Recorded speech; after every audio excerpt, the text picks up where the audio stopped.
Hi guys, this is Katie here with Life in the Mundane, and today I'm going to talk about how we started our field trip group.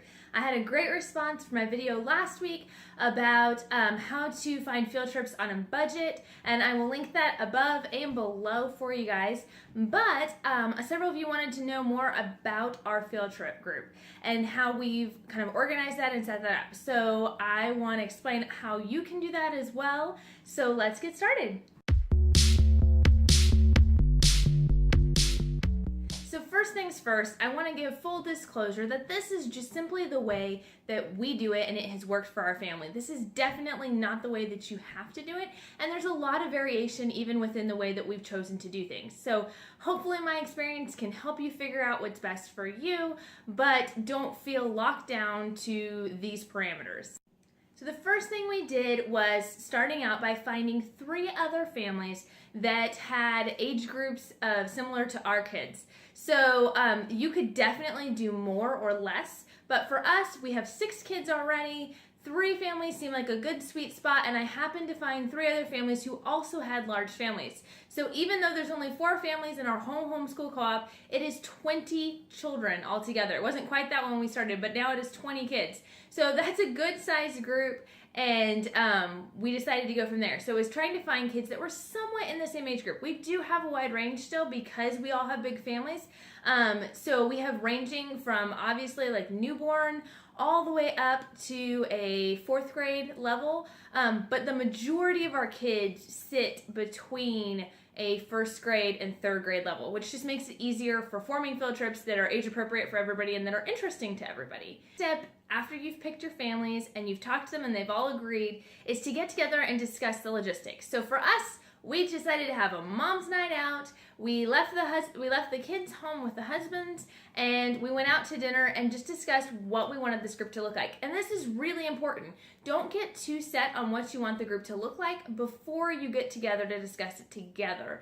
But a couple of different factors that you can discuss during that logistics time is how often do you want to meet? So for us, we meet once a month, and we also decided that we wanted to meet consistently on the same day each month. So we always do it on the same Tuesday every month, and that way it makes it easier when we're planning. We don't have to try to figure out a date that works. We can carve that out in our schedule. That being said, with our field trips, while we do meet on the same Tuesday every month, we have had run into field trips where they maybe only have availability a different Tuesday or maybe a different day of the week. And so we have made exceptions in those cases if it's something we really, really want to do. But we've been able to take that by a case-by-case basis. But typically we take the same time every single month just to make it easier on all of our families. That's what we do. You might want to meet more often or less often, but that's good to talk about that. Another thing to discuss is attendance rules. So it may not matter to you. You may be fine with an open group of, a larger group that kind of comes and goes and they attend what field trips they can. But for us, we wanted to form sort of a tighter community. We wanted to be able to have our kids really get to know each other and form and build relationships with one another. So it was really important to us that all 4 families were actually committed to the group. So outside of, a sickness or family emergency, we really have tried to commit and say, if at all possible, unless providentially hindered, you will attend these meetings. Now, another thing that you might want to talk about is whether your group is going to be an open or a closed group. So what this means is, are you going to allow other families to join in later on in the process? Are you open to having additional homeschool families join you all throughout the year? You could do this a couple of different ways. You can be completely closed off. So our group is completely closed off, and that's simply because, like I said before, with 4 families and 20 children, we visit a lot of small businesses in a lot of areas where tight spaces are involved. But we don't feel like it's wise to add additional families right now because we don't feel like the places we go could accommodate much more than about 20 kids. So we are completely a closed group. What you might want to do is you might want to be an open group where anyone can join at any point, and that's perfectly fine. There is sort of an in-between though too. If you're wanting to build that community and those friendships and that relationship, you might want to say it's an open group, but it's a year-long commitment, and once the group has started, you won't be accepting new families until the following year. And again, with that, you can accept any new family you want, Or you can really just sort of section off and say, we're going to have a cap number that we're going to cap it off at. And once it hits that, we won't be accepting new members until somebody else is unavailable to attend. So just things to think about. Another thing that's really important, that I would say is probably one of the most crucial things to talk about, is what is the budget of the family? What is your goal here? When we got together and talked, we realized that we were all in very similar situations, being big families, that we really, while we wanted to give our kids a monthly educational experience of a field trip, we could not afford even simple $4, $5, even $3 every month for each kid, because it adds up very, very quickly. And especially when it's on a reoccurring basis. So we set out and we said that we would like to make our field trips free as much as physically possible, and that we were open to having 2 paid field trips a year. So we always do the pumpkin patch every year, and that is obviously a paid field trip. There are not too many free pumpkin patches around, but we do shop around for the best deal, and we found some great ones. So we do visit the pumpkin patch every year, and then we reserve at least one other one throughout the year that if we want to attend that costs a little bit of money. But even then, we try to always keep the cost like $5 or under per child, just to keep it reasonable. But we've talked about that ahead of time, and we don't run into this awkwardness of committing to a group and then finding out that so-and-so's version of a cheap field trip is only $8 a kid instead of $15 a kid, and be stuck where you've made this commitment and you want to follow through, but you can't afford the budget. So it's very important to have an open and frank, honest conversation about where you're at with that and what your expectations are. The last thing to consider when you're in this logistical conversation is how you want to divide up the work. So no matter how laid back of a group you are, there is going to be work involved. Someone's got to coordinate these field trips. Someone's got to contact people, come up with ideas. So decide how you want to do that. Maybe there is one person that just has a passion for setting up field trips, and they're just the head of directing everything for the year, and that's fine. But for us, we decided we wanted to sort of even out the work a little bit. So we meet 10 months out of the year. We take off for the summer, and sometimes we'll do a park day or something like that, but we take off formal field trips for the summer. So we take 10 months out of the year, and we actually divide it equally. So we each take 2 months to coordinate a field trip. What we do is in October, we always do the pumpkin patch. So that's really a one that, while it does take someone to message somebody, it's not one that takes a lot of coordination. So we just kind of consider that one sort of a freebie. And then in December, we do a Christmas party with the kids. And we get them all together. We do a big cookie exchange and a gift exchange from Dollar Tree. And the kids have a blast. And it's just a fun, neat time for them to have more of that social experience and for us moms to get together. So because of those 2 months sort of being already preset every year, it gives us 8 other months that we can divide, and each family will take 2 to coordinate.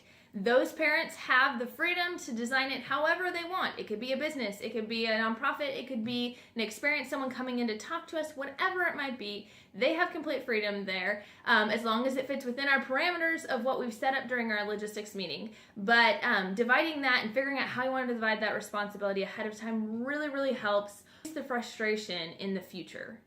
Okay, so now you have your family set, you have your logistics figured out. Now it's time to brainstorm. I highly recommend doing this together, at least at first. Sometimes we can get stuck as moms or overwhelmed and we need ideas to pick from. So the best thing to do is, at a point where you don't have your kids around during this logistics meeting, sit down and just brainstorm some field trips. They can be specific businesses, specific names, or they can just be types of field trips. So then what we do is we compile this whole list of brainstorming, and we don't worry too much about making sure there's 10. We just put down whatever comes to us, and then later on we put it in our Facebook group, which I'll talk about here in a second. And that way it's available whenever somebody gets stuck or needs some inspiration. They can go on there and they can pull some ideas, but again, they're always free to pick their own. So just a few extra tips that we've picked up along the way. We decided to all get t-shirts, and instead of getting all matching t-shirts, we decided to get matching t-shirts for each family unit. So we all just have plain blank t-shirts from Walmart or Michael's or Hobby Lobby, something like that, but just plain cotton t-shirts that are in one color. So our family is red, so all my kids are always wearing red on field trip days. Another family is blue, another is orange, another is green. Just a great way to kind of keep track of kids. And it also, even though you're wearing different shirts, it does bring a sense of seriousness and unity as you are going through these field trips. We also named our field trip co-op. It's not super important, not something I would spend tons of time talking about, but it is helpful because when you do set up a lot of these field trips, they'll ask for your group name. And it's simply a formality, but it's just a little bit better to decide on something together that you just sort of use consistently than to try and just come up with something off the cusp. Or like I mentioned before, we have a Facebook group. We have a private closed Facebook group just for the members in our group. And what we use this for is our basic communication. Yes, we have each other's phone numbers and we do text back and forth, but this is a way we can put up information. We can see who has seen it and who has not, and be able to get it out there quickly to people. And so we'll post on there the details of when and where the next field trip is. We also post on there that brainstorming list and our assigned months. We pin that at the top of the post for the year of who's got what month. For field trips this year, so you can always go back if you can't remember, or if you need to switch with somebody.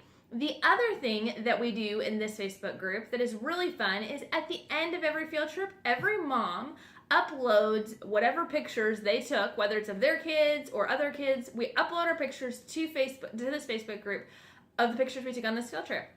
We don't spend a lot of time editing and going through and finding just the best. We just upload everything, which means there are quite a few pictures on there. But the fun part about that is if I don't get around to printing pictures right away or looking through pictures right away, I can go back later and I have a great record of all of our field trips. I have the date that we did it and where we did it, and that's just been a really fun, neat experience to be able to see different perspectives too, and to get pictures that maybe we wouldn't have been able to capture or that we're actually in, because moms are never in pictures. Thing is to have an assessment at the end of the year. So just like at the beginning of the year, just like at the beginning of the group, we got together for a mom's night and we had sort of a night of logistics and figuring that out.